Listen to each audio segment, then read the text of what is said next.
Welcome back to Through the Veil podcast. I'm Elle, I'm Camille. and this is the podcast where we seek to demystify, develop, and celebrate our spiritual gifts all through a faith-based lens. Today we have Betsy with us. Hi, Betsy. Hi, Betsy thanks for Johnson. yes, No the connection Betsy with the Johnson. fashion designer. Betsy and I met through working with another medium friend of ours, and she's great.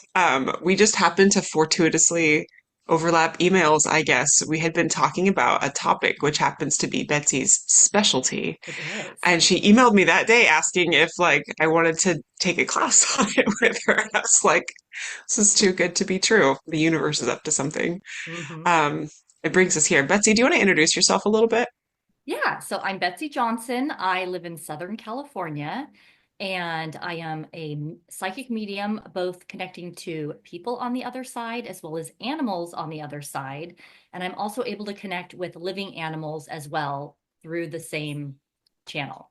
Very cool. So, My neurotic dog. We need to schedule. Yeah. um, when I was, well, how far back was this? Caesar Malone. Do you guys remember him? He Mm. was the dog whisperer. hmm And I always thought, I suspected with him, I was like, he knows something a little bit more. It's more than just the dominance game that he's playing. Oh, yeah. Um, it's a pretty common question that people have when they get into like the intuitive world with animals. Almost every class I teach, someone is like, have we ever like can we talk to animals? Like, do you ever contact animals on the other side? I'm like, yeah, of course you do. Like they're people too, I guess. Like they have souls, they have spirits.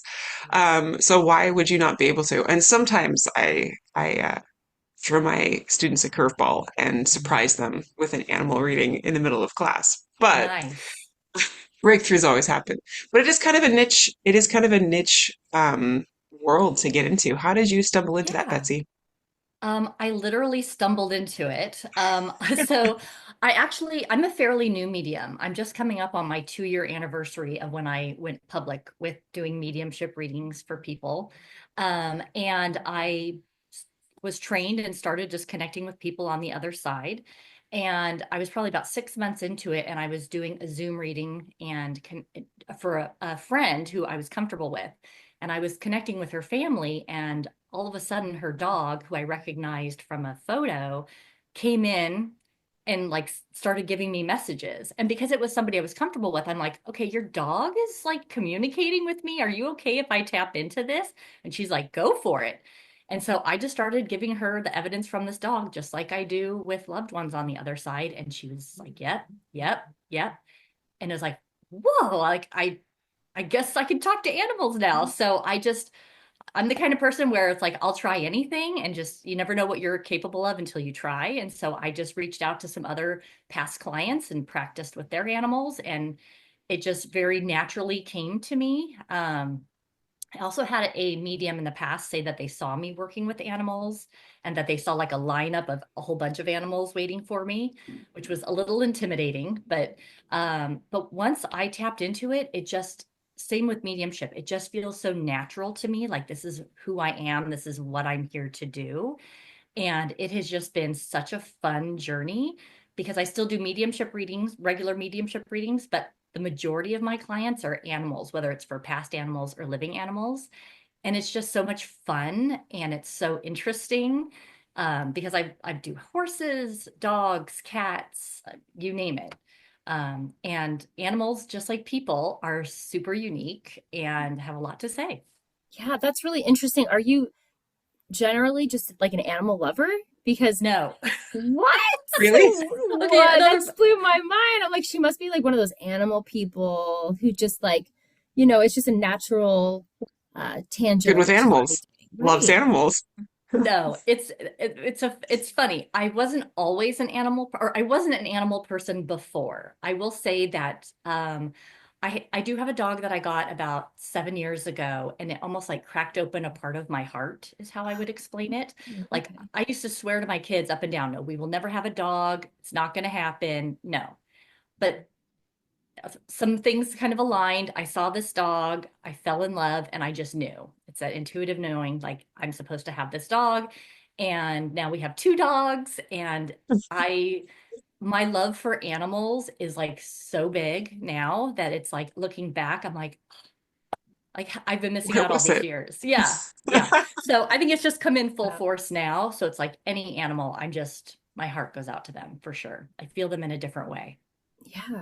Yeah. My husband is not a big lover of animals too. I was always raised with a variety of pets and animals, and he never was. And I think that has a big aspect to it, like what you're used to and comfortable with. Because I mean, it's a lot of work Oh, yeah. depending on the pet. It can be a lot of work. It's and my husband's like, we don't need any more kids. Like we don't need any more.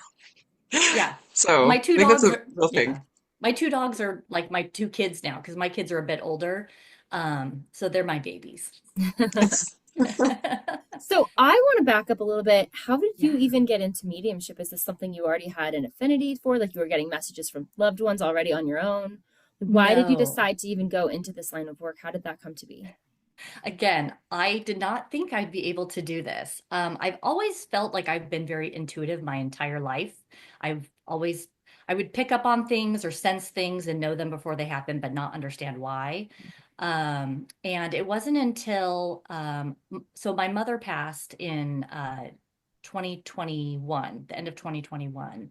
And she had kind of a long battle with dementia near the end, and it was very traumatic. And her passing really did something to my soul, is how I would describe it. I had definitely, I would say almost like a divine intervention sort of thing, where it kind of felt like, so she was in Colorado at the time when she was at the end, and I went to go visit her, and I was driving down to where she was living, and Colorado just has the most beautiful landscape. And I was in the car in the passenger seat and looking out the window, and I won't go into a whole lot of detail, but I had been in a really not so great place in my heart as far as like I had a lot of anger and things having to do with family and just some issues. And on that drive down, it literally felt like something reached into my heart and completely flipped it around. And it was like all of my anger, all of my pain was like lifted from me. And I felt like I had a new perspective given to me. It really did feel like a new perspective, like my eyes were changed. And I went into my mom's last days, and I just really had a transformative experience about why we're here and what our purpose is. And I came home after her passing, and I really it's almost like I came home a completely different person. Yeah. Wow. Um, I looked at my husband of many, many years differently, my children, everything just seems so different to me, so precious. And I just started down a path of meditation and journaling and just really kind of healing my own soul and just kind of trying to figure out what is all this about? What am I supposed to do with this new frame of reference? And I had met with a psychic medium in the past who I trusted, and I was working with her. And she offered a class of teaching others in an in-person 6-month class, teaching intuitive reading, mediumship reading, and Reiki certification. And Wow. I'm like, I don't think I can do it, but I love what she does, and I'm so curious about learning any of this. So it's like I'll do it. Hmm. And so we started with intuitive reading, and then when it was time for mediumship reading, and she showed us how to do it, when I the first person I had to like do an official reading for was my teacher, which was super intimidating. Yeah. Um, but we were outside walking around a local lake, and she was so great about guiding me through it. And I just started to describe to her what I was sensing, seeing, feeling. And she would be like, yeah, that's correct. Yeah, that's correct. And I remember stopping her like halfway through our walk, like, are you kidding me? Like, I've been doing this my whole life, and I never knew what that was. Never It's knew what it like was. this background program in your brain's computer that just runs, and you're Yes. like, this is legit. Yeah, it's like it's so subtle. It is so Yeah. gentle. It is so um Natural. yeah, it's like a breeze going past you with information in it. It's now I'm getting chills Right. as I say You just that. have to learn how to grab it.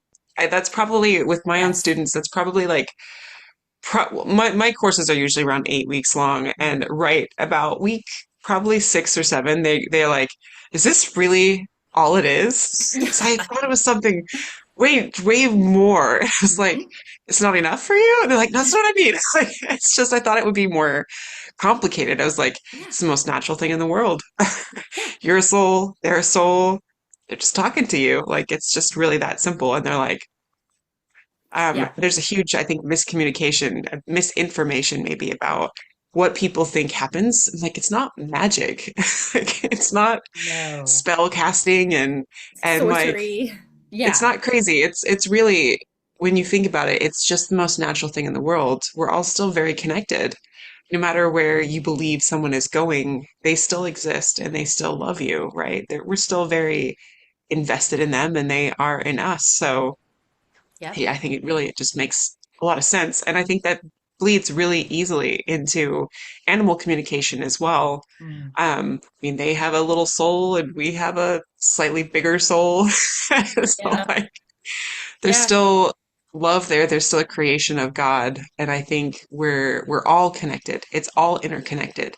It doesn't seem crazy or fanciful to me that it's not a huge leap of the imagination to think that communication happens there as well, Right. in my mind. Well, Yeah. and Some people when you might read think it is. near-death experiences, it's telepathic how you normally communicate because it's more efficient. You don't misunderstand tone or Mm. intention. It's Yeah. just my soul can communicate to yours, you can receive it. And you can also, animals can communicate with people on the other side. I've read in near-death experiences where people like, and then the lion walked past me and it didn't want to eat me. It had a message. It was just beautiful encounter. It's like if that is naturally happening and we don't have to be taught it after we die, it just happens because it's the language of the universe. And how can, like, we're just tapping into that now. We're tapping into it Right. prematurely, maybe, or maybe not prematurely at all. Like, we just didn't completely lose that language that we, perhaps had before we were born, that we'll have again in the spirit world when we pass. We're just tapping into that language. It's the language of love, the language Of the of spirit.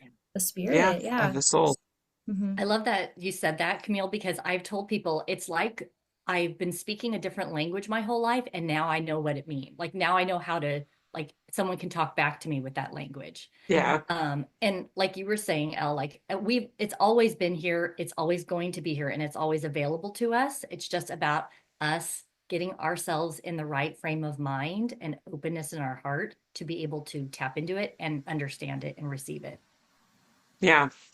And I think once you do that, it does shift everything. Like Oh it yeah. makes up Oh a yeah. whole bigger understanding of everything being connected. Like spiritually, in like a faith-based way, I find it's extremely connecting to God. Because I mean it's the same way that He speaks to me too. So like Exactly. so it's all the same language. It's the language of spirit. It's the language of the divine, I think, which is something that as His children we have a natural capacity for. Something I want to ask you, Betsy, Yeah. is in all these experiences, all these sessions you've done with people and their pets, whether alive or passed away, Mhm. what's some interesting, unexpected information that pets have shared with you? Oh my Like, gosh. They've I oh, imagine there's been some really interesting oh yeah. experiences here. So what's really fun about animals is that the majority of the animals, when you first connect with them, they feel like toddlers. They're silly, they're all over the place, they bounce from topic to topic. They talk about things like their food, things that it's important to them. But with a lot of animals, most animals, they can have that really smaller mindset, but then all of a sudden in the reading, it can expand to such deep insight about themselves, their relationship with their owners. Um, I mean, animals can go in any tangent, and it's amazing what they bring through. One of the things that I found, because I'm learning as I'm doing this, like I don't have like animal behavioralist training or any of that. I'm just a medium who is leaning into this gift. And I've had multiple animals show me how they chose their owner, where they were strays, they were out on their own, and they literally showed me how they like showed up on the doorstep and they could tell the energy of the home of the owners, and that was their owner. That's my story with my That's really cat. cool. Seriously? Yeah, and our cat actually died, so it's really sad. But Oh, our cat found us. He showed up in the yard, meowing, and he was kind of more of a kitten back then. And we're like, oh, he doesn't know how to hop the fence. He's stuck in our yard. Poor kitty. And so he looked a little hungry, so we fed him some food that cats can eat. I don't remember. We Googled, and then some water. And then we picked the cat up and we took it outside of the gate so we could get out of our yard. We just assumed he was trapped here. And then he shows up again. And then he shows up again. And he's actually been climbing under the fence. There's like a little hole that was dug. And so he just kept showing up. And I was like, I think this cat wants us to be his family. You're right. It's we took adoption system. we took him to the vet. He was not microchipped. We put up signs. Nobody, or I posted it all over the Lost Pets social media pages for the area. Nobody reached out. So we, after about a month or so, we were just like, well, I guess we have a new cat. And it turned out to be the best cat for my daughter. She's autistic. It was like her emotional support animal. And he was so gentle with her and so wonderful. And it was just the best cat. Oh, I love that. Yeah. Oh, well, I mean, I'm not tapped in, but I can definitely tell you that cat came to you for a reason, for sure. Yeah. Yes. Of course they've shared space with us most of the time with a lot of these animals we've loved for, for years. They've become ingrained part of a family, right? It's my husband who is, like I said, pre-stated, he's not an animal lover. He's always like, why would a dog come through? Like, what do they have to tell me? And I'm like, what would they not have to tell you? They've lived with you for like 15 years. Of course they love you. They want something to say, right? Oh, They're in your yeah. family too. Probably the very first time it happened for me was a surprise. I Mm. was actually communicating in spirit for a neighbor of my husband's, and um, all of a sudden, I just saw this little like scruffy looking terrier like run into the my room, right, in my mental space, and I was like, oh my gosh, there's a dog here.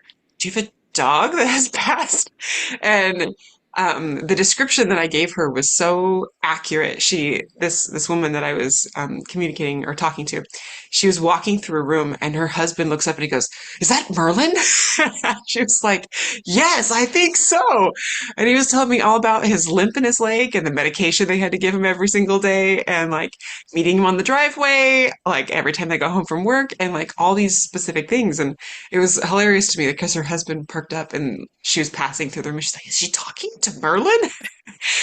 Um, and that was the first experience I had with it where I was like, "Oh, hey, look, like they're around too." And frequently I would see people in spirit and they would be surrounded by maybe animals that they had had. Like a Mhm. couple of times it's been like a whole pack of dogs. Yes, I've had Oh, that too. Like there was a lot of them. There's a lot of them.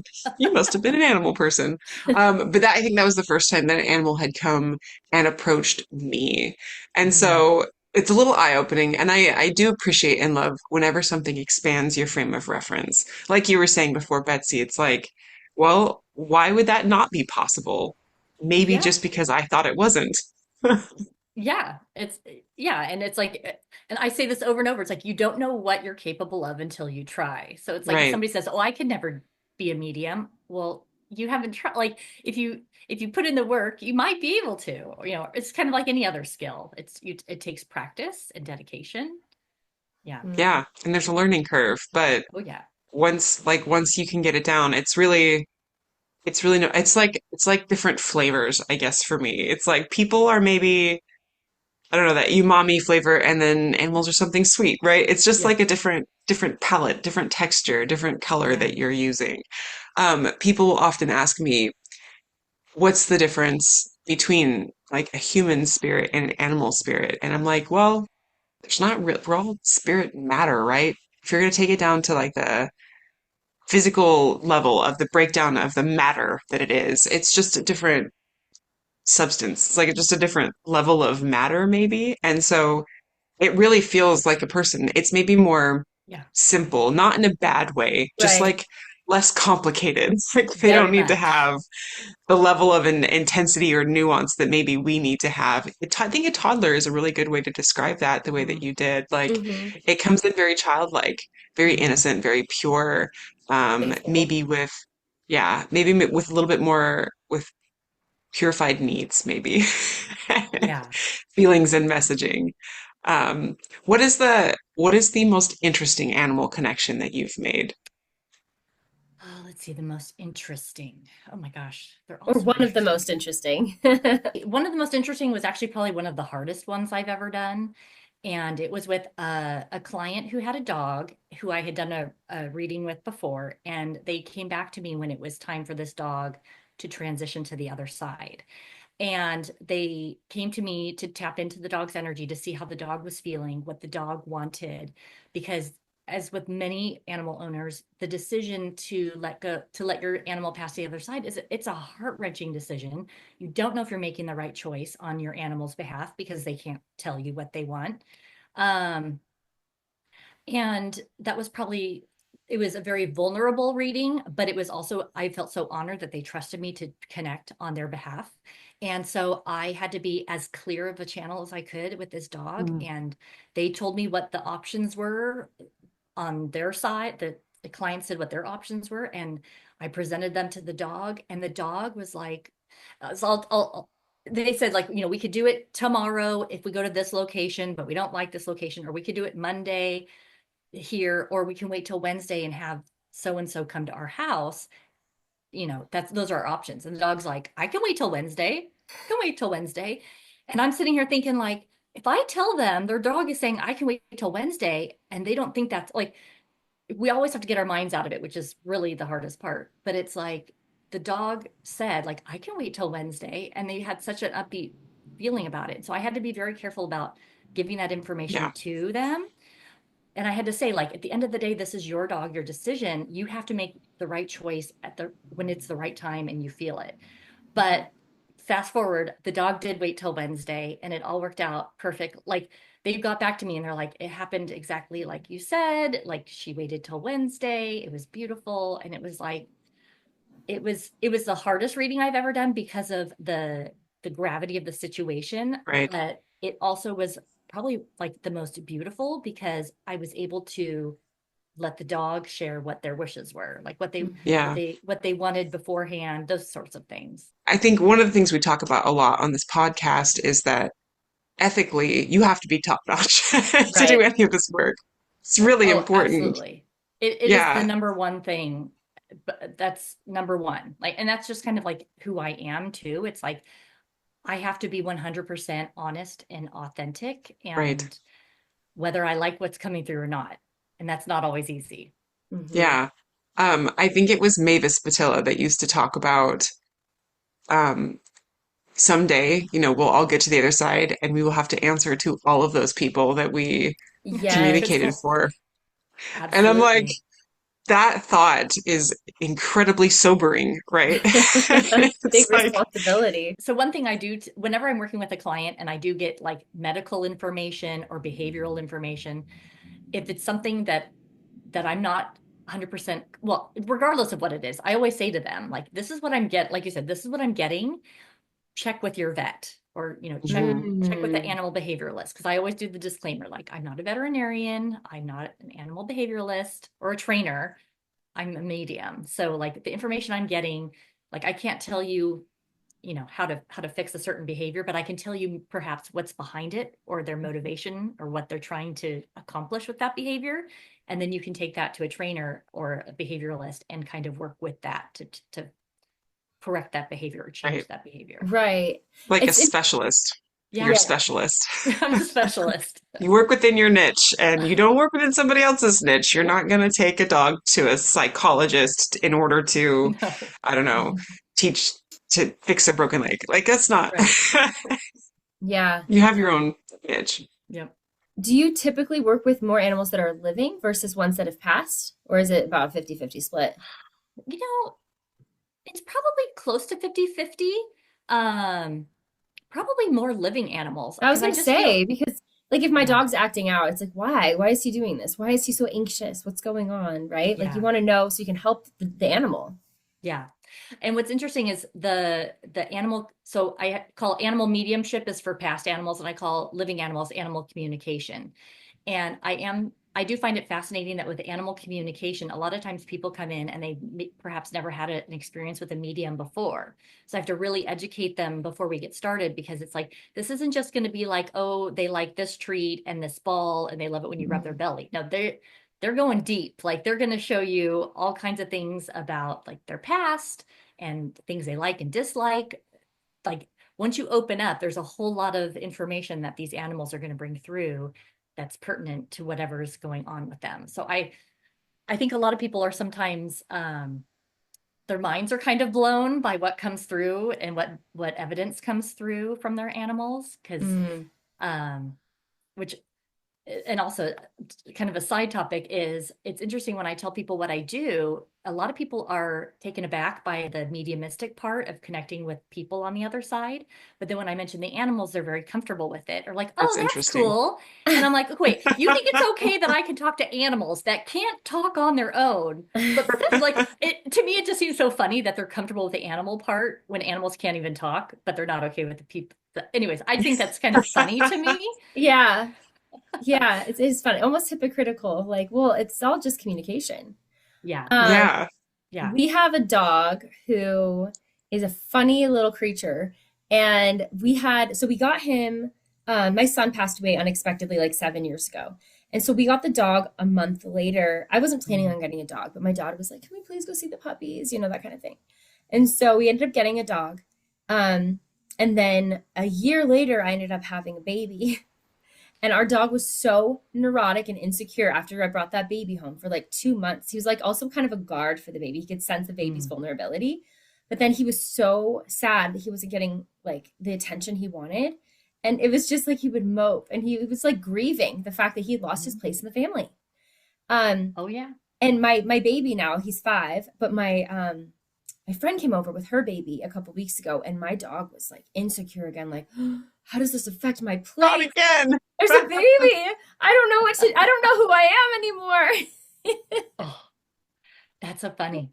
Yeah, Yeah. I've had some animals come through and they show me that they don't like being around the energy of certain children or children in general, just because kids Yes. are they have chaotic energy Yes, naturally. That's just how they're absolutely. wired. And so some dogs they are sensitive to that and they don't like that, where some dogs love it. It all depends on their Yes. temperament. And Yes, our dog doesn't even like it if you sit on the couch cushion next to him. He's like, "This is my space." You sit down too close to him, he'll like, "Rrr." He doesn't do anything, but he's like, Territorial. "Get out of my space!" And I'm like, "You're a dog. Get off the couch." I mm, think he thinks he's a human. I'm not really sure. That's probably, typical dog behavior. yeah. Betsy, do you find that you see patterns among different breeds of animals? Oh, Like oh yeah. dogs versus cats versus Are golden birds? doodles insecure? I need to know.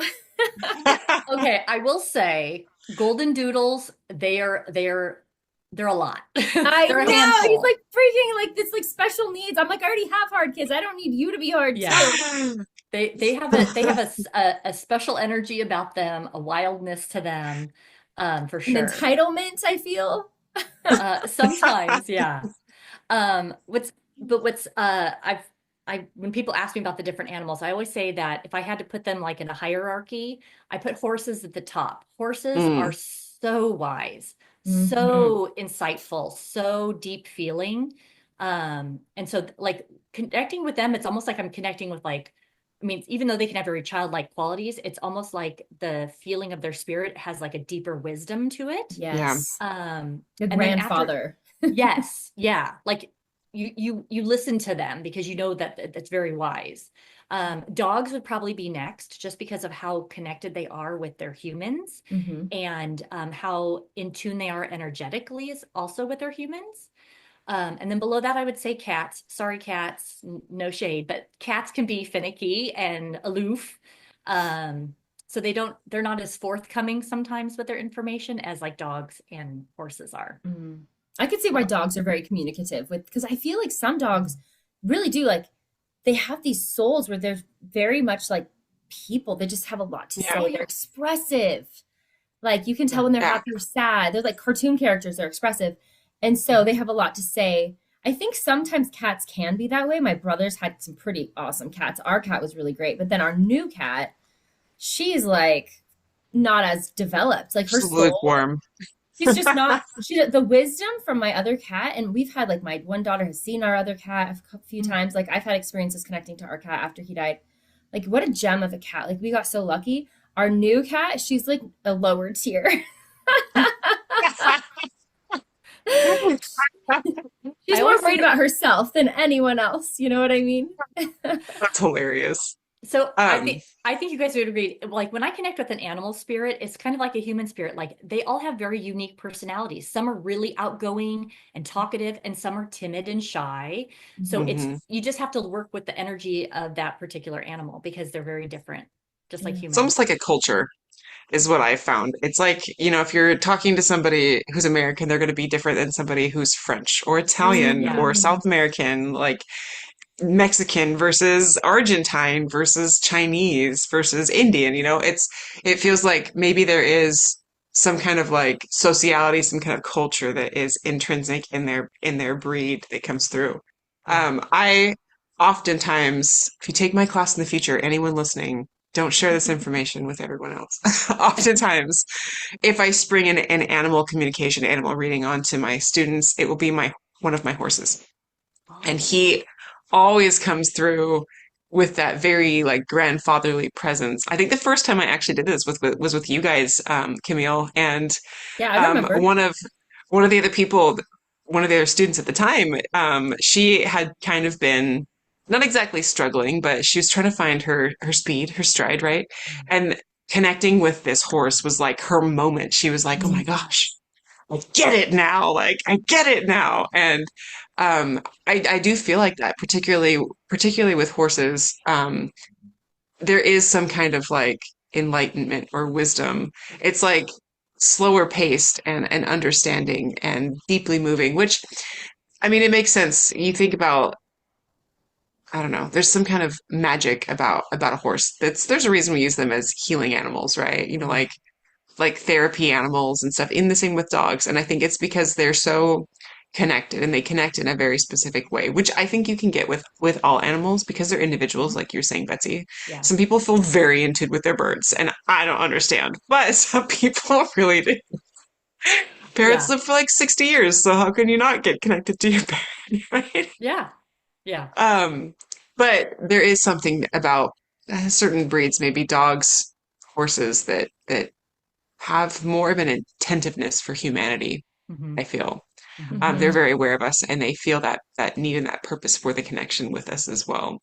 Yeah. So it's Yeah. really interesting that you point that out. Yeah. Um, but I will say that my closest animal ever was my cat, and he comes through all the time. So I'm gonna speak a good word out for the felines. I love it. Okay. Yeah. You can Felines. represent the cats. Well, I've done some sessions where pets have come through. Not as much lately, but there's been a couple where it's like this dog was more than just like this dog was supposed to be in your life. You guys had this like Right. contract where you were supposed to be Mhm. together in this life. This Mhm. dog came at a time where you needed companionship, friendship, healing. Like that was their contract and they wanted to do that. It's like sometimes people and their pets are incredibly connected where it's blown me away because even though I've had pets throughout my life, I've never experienced this kind of connection that some people have where I'm like, this is insane. This is like your pet soulmate, you know? Mhm. Like, Yeah. I didn't know Yeah. such a thing was possible. So, do you have any like experiences? I know you have tons, but like, has that blown you away too? Because like you didn't have Oh, like a yeah. ton of pets yourself. Like you just have like added dogs recently, Yes. right? The bonds that they have with their owners blows me away. Um, Actually, what just came to my mind when you were talking about that is one thing that I'm fascinated by with animals is how much they want to have a purpose. So Hmm. it's and when they don't, it causes them to perhaps behave or do things almost like idle hands, like they don't know what to do with themselves, and they want to be of Yeah. value. I've had this come through with horses, with dogs, and it with their owner, it's like they want so badly to be of service to their owners and be of value to their owners. And so I it kind of goes back to that their bond. I even have shared with clients like your dog wants to like have a job, like be, do something to be of value and contribute. I feel compelled to talk about horses. I've had horses who they started off with a certain job or role, and then they got retired or moved to something else. And it really messes with their heads. Like it can really get into their own heads about like, what am I here for? Like, what am I supposed to be doing? It's like that Billie Eilish Um, song. What was I made for? yeah, You know? definitely. Yeah. And it's amazing how much animals will ask to have verbal reassurance from their owners Mm. about, either their role or their value, or just kind of verbal reassurance from their owner, like we're so happy you're here. Like if it's an adoption, like you're not going back home, like this is your home. Yes. It's a verbal reassurance. And I sometimes I say, I know this sounds silly to talk out loud to your horse and say like you're going to be here, like you're never going to be sold again or something like that. But they actually really desire that sometimes. They Hmm. just need that Yeah. that Understanding. reassurance. That was going to be my follow-up question is what do you advise for people to do to connect with their own animals? Do you advise that they talk to them? How should they listen in order to have a greater connection or communication? It's a great question. My first thing would be to just observe your animal and for who they are. Because like people, animals are very quirky. They have their own likes and dislikes and phobias, and temperaments. And it's a kind of like your family members. Like you just have to kind of know their patterns and uh, their cues. I mean, I feel like because I'm very empathic, like I can just pick up on certain animals and how they're feeling. So I just say when you observe them and just kind of sense their energy, you can see how they're feeling. Um, and if you do notice that they are exhibiting like a behavior where like they don't feel like, or they're like outside or something, is to, instead of forcing it upon them, it's like to make it like a gentle invitation of like, you can have your privacy, but we would love to have you join us. It's just a way of like almost like honoring their spirit and what they're experiencing without forcing them to do things that they're not ready for. Hmm. Which especially like with rescues, that it takes time, it takes trust building, those types of Yeah. things. To do a reading on my dog, do you just, I just send you a picture? Yep. I You just, just, so for animals, the easiest way is I ask for a photo of the animal and their first name, and that's all I ask. And I just open up to spirit, invite that animal in by name, and I just start describing how they're coming through, their personality, what their mannerisms are, and then I just let the animal take it from there, whatever path they want to go down and talk about. When it's with a living animal, usually the client has questions about their animal. So after I let the animal get off their chest what they feel is of value, I about halfway through the reading, I'll check in with the client and ask what questions they have. And it's like once I have that connection already established with their animal, once they ask a question, the answers just start flowing in. yep, immediate. And so they'll ask a question and I'll get an immediate response from the animal, and I can and we just kind of go through a Q&A part for about the second half of their reading. And then I ask if the animal has any other messages that are of importance, and then we wrap up. So, and with animal mediumship, I also allow time if owners have questions, because that is one thing that's my heart is a little softer for the animal mediumship, because our animals can't tell us how they're feeling or if they're ready to go. So Right. many times clients are like, did we make the right decision? Yes. Did we make them suffer too long? Did we let them go too early? Mhm. And it's so lovely to get those messages from their animal about how things transpired and how they felt about them. Animals are also able to show me a little bit more about what it's like on the other side for them. I don't really get that with people that I connect with on the other side, but with animals I do. So those are like special little gems that I love. When I connect with animals on the other side, one of the messages I get a lot, especially from cats, Mm. is how satisfying it is to be on the other side, because their natural um, response, like having to always be worried about predators, they can let that guard down, and they're not like Mm. their biological wiring to be like, am I safe? Am I okay? All the time. They can just chill and walk around freely without having to worry about being eaten by anything. Yeah. Cats love the chill vibe. So But I just get this feeling of like satisfaction. I first got it with my own cat. He's like, Mm. I don't have to look, because he died from a coyote. He's like, I don't have to worry about having that like radar. And then I get it with other animals, especially the smaller ones. Like I just hang around and I don't have to worry about it, because no one wants to eat Yeah. me here. That's that's really interesting. I love that. Yeah. Yeah. I get the perspective from them of the freedom they have on the other side to kind of go freely wherever they want to. Hmm. I also have Oh, this is an interesting thing. I just thought I've had several animals show me what their job is on the other side. Mm, And my favorite is when I have an animal that is a greeter and they'll greet other animals coming over. It is the cutest, that's like it's adorable. like the most pure love feeling I've ever experienced. It's again, they still want this purpose even on the other side, What other which jobs have you seen come across? I'm trying to think. Definitely greeter. I've also seen them where they're almost like in a pack on the other side and they like Hmm. roam together. I've also seen them running up and visiting people. I remember I had a dog come through that was on the other side, and they could go to where the people are anytime they wanted to. And it's almost like they go there to be like of comfort to them. Mm-hmm. I mean, I don't know Companion. exactly the mechanics of how it works over there, but it's almost like these animals can interact with humans on the other side, and it's like mutually beneficial to both the animal and the human. Yeah, just Mm-hmm. I like think in life. yeah, Mm-hmm. yeah, it's beautiful. That's so It's Yeah. funny that you mentioned greeter. My cat, I've spoken about several times. He was like my spirit animal. So I had this cat for at least 15 years. I think he was probably around 18 when he passed, 18 years old. He was up there. His name was Monster. He was the most intelligent animal I have ever met. This cat, I could tell you stories. He could turn on off light switches. He could open any drawer. He could open doors in the house. Like, he was Wow. clever, clever little buddy. He was with me in my teenage years when all of the spirit things were real scary. Oh. And I used to sit in my bed at night and like huddle under the blanket and just pray that they would leave me alone. Whenever I would feel something scary in my room, I would just like call out to him and be like, Monster! Even silently. And pretty soon he would come trotting down the hall and he would sit in my door. And he was black. He's a tuxedo cat.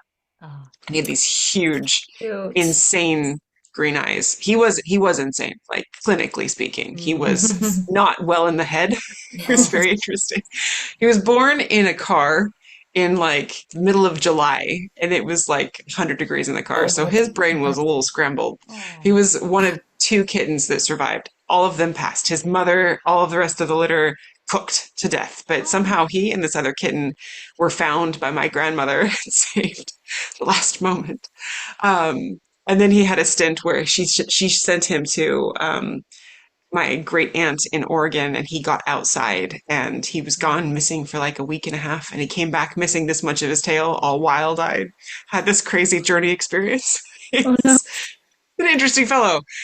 So he was not all well in the head, but he was my buddy, and Mm. he had these giant green eyes that would just stare into your soul, Mm. the way the cats do. Mhm. And he, whenever I was feeling nervous or anything, he would just appear magically, and he would just like stare down all the bad things and make them go away. So Mm. he was kind of like my little protective spirit, and I had him all the way up until 2020. He passed in July of 2020, Mm. and it was really, really hard because he was kind of wasting away. It was definitely related to age, and he was fat. He's a fat cat. He'd lost, all of that weight, and he was just Mm. basically a skeleton. And it was a really, really hard thing, and it was so emotionally involved. I could not take him to the vet. My husband had to do it, and I had a lot of guilt about that, not being there for him at the end. And I had this really beautiful experience. When my husband came back, I sat on the couch with him, and we had these big picture windows that were directly in front of our couch in our living room. And I was sitting there quite emotional, and all of a sudden I had like this visionary experience open up in front of me where I saw him trot across this field. And for me, I often will see a field as a transition space, whether coming or leaving from life. And I've talked with a lot of people who have the same experience. I saw him start trotting across this field, and our family dog from when I was growing up met him. She greeted him as Mm. he was crossing this Mhm. field, and they stopped and they touched noses, and they knew each other. She passed probably 5 years before Monster did, but they knew each other. They were part of our pet family for many, many years. And so it was like the sweetest greeting of them reuniting, of coming back together and finding each other. And then I saw this angelic figure in white stoop down and pick him up and turn around and carry him back across. And it Oh. was the most healing thing for me because it was like he stopped in immediately after passing to tell me, to let me know that he was all right and he was going to be with people now that were going to be okay. And in the moment, I was like, I turned to my husband, I was like, that was crazy. To kind of wrap up, Betsy, I know that you have it's very connected to your own spiritual beliefs, your own faith background and stuff. Can you kind of walk me through how operating these gifts and, discovering this animal communication aspect of it, how has it impacted you spiritually? How has it impacted your relationship to God or your faith or all of that? Um, I grew up with a mom who had a Christian faith and took myself and my sister to church. So I grew up with church as a young child. But it was never anything that was consistent, perhaps, as far as like church going. So I kind of had like my own, I had to discover my own faith along the way. But I will say that when I did, especially with my mom's passing, and with that heart change that I experienced, it actually opened my eyes and solidified my belief in the divine. Hmm. Um, it's for me, it's not like one specific type of spirituality. For me, it's a much broader feeling. But it's almost like expanded my awareness, and I now see how it exists everywhere in different, like, God is in all things. thank you. Um, so it's like there's truth everywhere. You just have to know how to sense the truth for yourself. But it definitely has solidified my belief in what God, spirit, source, I feel like what you call it is very personal, but the power of it is universal. Yeah, I And Yeah. love that. yeah. And sometimes, as you both know, walking a path as a medium, it's not an easy road. It comes with a lot of fear and judgment. And the thing I've had to lean on the most is, it's made me emotional, is my trust in spirit and my trust that I am divinely guided at all times and divinely supported at all times. And if I keep answering the call with my purest heart, that I know that I am doing what God wants me to do.